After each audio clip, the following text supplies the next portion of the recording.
I'm Eric Tusking with the Green Builders Cooperative, and I'm the Atlantic Director of CWCF's Board of Directors.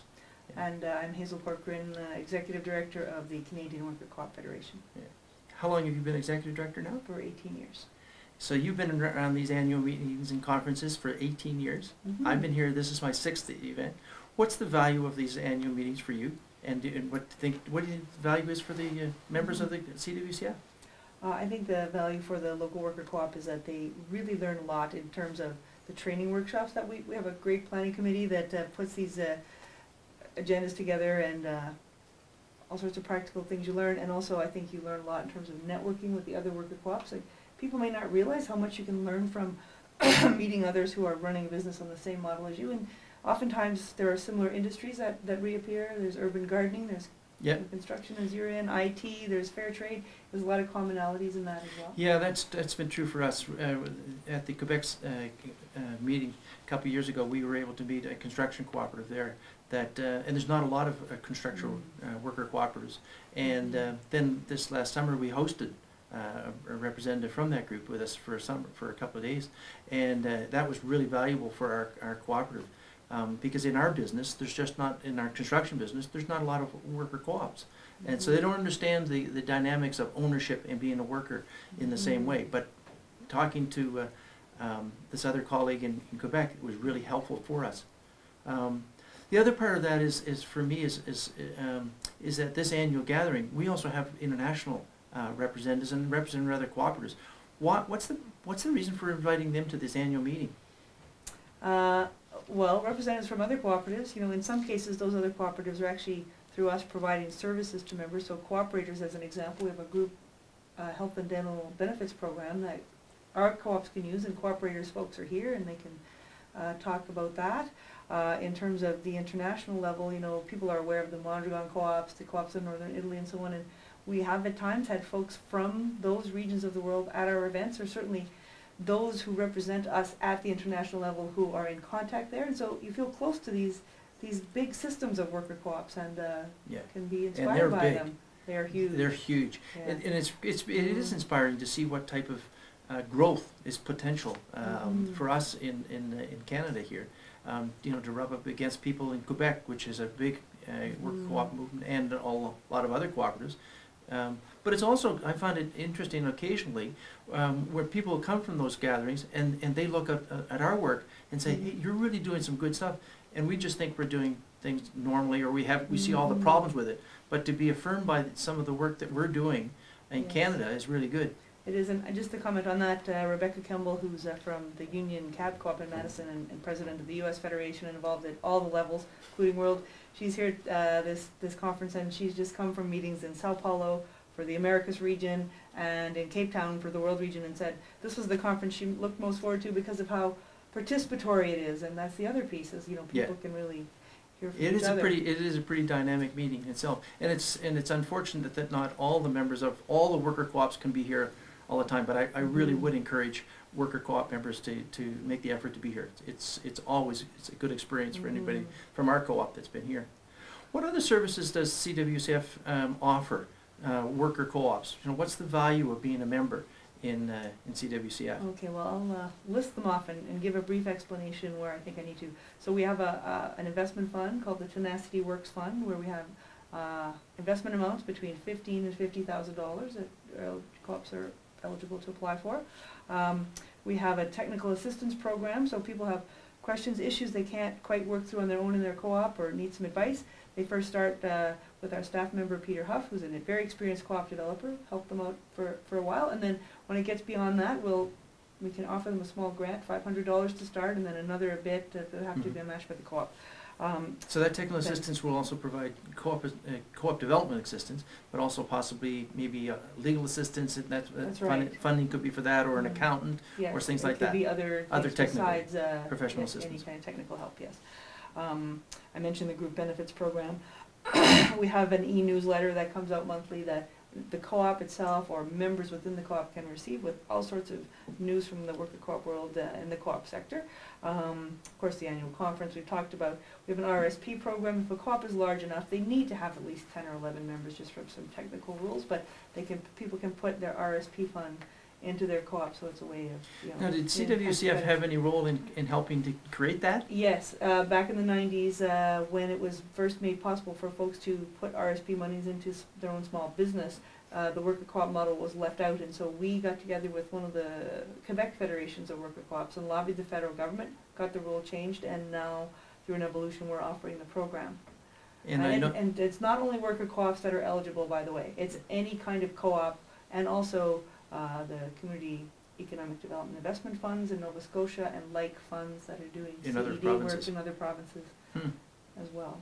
and I know that there's been some pulling back from that from the federal government on that, and I know that CWSF is now re-energizing, pushing that again, along with some of the other cooperatives, like the Cooperative Council of Canada is now looking at doing that again, pushing back into. That's right. The rules were changed in 2011, whereby people are no longer allowed to own 10% or more of the shares in total in the co-op and still be in the RSP program. So we've been lobbying on that issue and so far haven't gotten anywhere, but we're not going to give up. It's one of our 3 lobby priorities on behalf of the worker co-op movement, so that even small co-ops could go back to using it like they could when it was first made possible. The other thing I wanted to, I mean, we do lobbying work in general on behalf of the worker co-op movement, so that's a benefit to all worker co-ops. And I guess perhaps related to lobbying is the notion of, we're doing this consultation right now on the complex issue of indivisible reserves in cooperatives, which is something that exists in Quebec and in many regions and countries where there are large worker co-op sectors. It's basically around having a way to have permanent cooperative capital in the co-op, and we're doing consultations. I know our and so co-op on. participated in the conference phone call consultation about that, and it is a complex issue. I really appreciated CWCF creating those 2 sort of documents that help sort of outline some of the positives and negatives of voluntary versus mandatory, and some of the value of it as a whole. What's going to happen with that in the future? Yesterday we had a really good conversation here at the annual conference about that. What's going to happen from now on over the next year for that? Well, there's going to be a resolution at the AGM tomorrow looking at whether or not CWCF should focus on exploring getting tax credits in place for co-ops that are already using an indivisible reserve. And based on the struggle yesterday, I would say that's very likely to pass.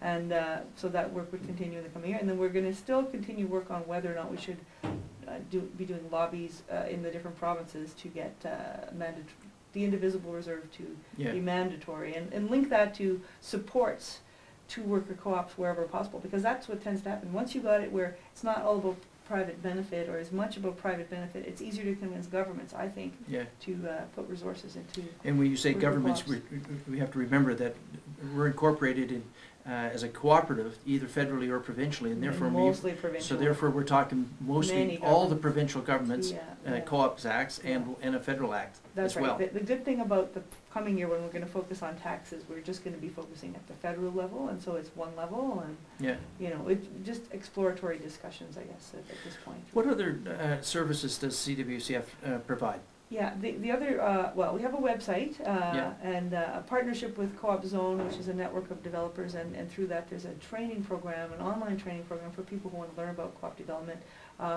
The last thing is I want to mention, we've developed a worker co-op index, which is a kind of way to look at how is your co-op doing in governance and management, and I know your co-op has used the worker co-op index, so maybe you could talk about that. Well, we were one of the first ones to sort of test it as a pilot, and it was quite helpful for us to look at the values that we were trying to uphold. It identified some of the communication problems we had of making decisions sometimes based upon those values, and then the report, and Peter Huff again as a staff person worked with us to develop that. It really helped to clarify some of the things that we need to do to improve our work as a cooperative. That's unique to cooperatives. I know it's been expanded now to other parts of the world, and it's now easier to do than when we had to do it with. And it's been translated into French. French, so it's becoming much more accessible. And another way it's accessible is that we are also providing grants to up to 3 co-ops per year, so that they can hire the help to, because you generally do need a developer who's been trained on Yeah. running this index to help folks I carry know, it and out. there's some co-ops that have done it twice, and Yes. they found it valuable, so, Yeah. yeah, I think Yeah. it is worth it. Mhm. Yeah, it's You a can good see how program. you're improving on the areas where you found you Yeah. needed to beef up what you were doing, so.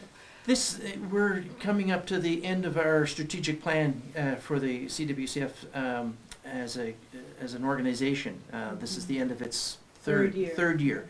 What's going to happen this next year as we look into the Mhm. future? Mhm. We're 20-some years approximately old now. Mhm. What's going to happen now with the strategic plan and where we go forward? Well, the board is gonna be doing some background work around analyzing how have we performed, on the current strategic plan and the diagnosis of, what is the current environment looking like, a sort of SWOT analysis. And then we're gonna be consulting with members over what do they think they can get from their federation. And then, by next year, either enacting or close to enacting the new strategic plan at that AGM in Wolfville, Nova Scotia. Yeah. Yeah. Which, great, because we'd like to welcome CWCF back to the Maritimes, and Mhm. yeah, Yeah. that'll be another good event. Yeah, I just make the point that I'm certain that one thing we're gonna seek to raise in priority is our way of reaching out to members while they're in their local community, because I think we've used the annual conference for over many years as a primary way to be in contact with members, and it does seem to be harder for members to make it here. I Yeah. think financial, the economic situation is challenging for a lot Yeah. of people, a lot of co-ops, and so try to reach out to them more through phone calling.